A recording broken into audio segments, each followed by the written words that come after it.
पाठ 30 चित्र वर्णन। चित्र वर्णन छात्रों में रचनात्मक अभिव्यक्ति के विकास के लिए चित्र देखकर कहानी या लेख लिखने का विशेष महत्व है। चित्र को ध्यानपूर्वक देखकर उसके बारे में कोई कहानी बनाना या चित्र के बारे में अपने मन में उठने वाले विचारों को लिखना ही चित्र वर्णन कहलाता है। यह मौखिक और लिखित दोनों रूपों में हो सकता है। ध्यान देने योग्य बातें। चित्र ध्यान से देखकर घटनाओं को समझना और उनका वर्णन करना। चित्र लेखन में कल्पना इतनी ना हो कि मुख्य विषय ही ओझल हो जाए। चित्र का वर्णन छोटे छोटे अनुच्छेदों तथा सरल, रोचक और सजीव भाषा में होना चाहिए। विराम चिन्हों का यथास्थान प्रयोग किया जाए। उदाहरणों का अध्ययन करने के बाद दिए गए अभ्यास करें। उदाहरण 1। दिए गए चित्र को देखकर मन में उभरते विचार अथवा लेख के रूप में लिखिए। प्रकृति अपने सौंदर्य से सबका मन मोह लेती है। प्रकृति हमें निस्वार्थ भाव से जीना सिखाती है।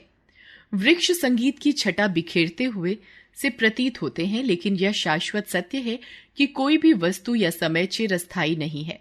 प्रकृति के साथ भी ऐसा ही होता है, जैसा कि इस चित्र को देखकर लगता है। पतझड़ के आते ही पेड़ों से पत्ते झड़झड़ कर उनके सौंदर्य को नष्ट कर देते हैं। हर्ष और उल्लास का स्थान उदासी और खामोशी ले लेती है। वृक्षों पर पत्ते अपना रंग बदलने लगते हैं। इसी तरह से हम अपने जीवन को भी देखते हैं। जीवन में भी सुख दुख आते रहते हैं। आज यदि पतझड़ है तो कल बसंत की खुशी भी होगी। आज पेड़ पौधों के पत्ते झड़ गए हैं, उनका सौंदर्य नष्ट हो गया है, लेकिन कल जब बसंत आएगा तो फिर से चारों ओर हरियाली हो जाएगी। नए फूल पत्ते आकर वातावरण को प्रसन्नता से भर देंगे। इसीलिए कहा गया है, सुबह जरूर आएगी, सुबह का इंतजार कर। प्रकृति हमें यही संदेश देती है कि विपत्तियों से घबराना नहीं चाहिए, उनका साहस से मुकाबला करना चाहिए। जीवन सुख दुख संघर्ष की ही कहानी है। हमें वृक्षों से भी यही संदेश लेना चाहिए। मनुष्य अपने अंदर सागर की सी गहराई रखे, पर्वत की भांति सदा दूसरों के कष्ट में काम आने का लक्ष्य बनाए और पक्षियों की भांति सदा प्रसन्न रहे। प्रकृति हमारी मित्र है, पथ प्रदर्शक है। इन वृक्षों की भांति हम भी अपना मस्तक ऊपर उठाकर जीवन का आनंद लें और दूसरों को आनंदित करें। उदाहरण 2। समाचार पत्र आज के मानव जीवन का एक महत्वपूर्ण अंग बन गया है। समाचार पत्र के माध्यम से हम संपूर्ण विश्व से अपना संबंध जोड़ लेते हैं। यह हमें मौसम, समा आदि की सूचनाएं भी देते हैं।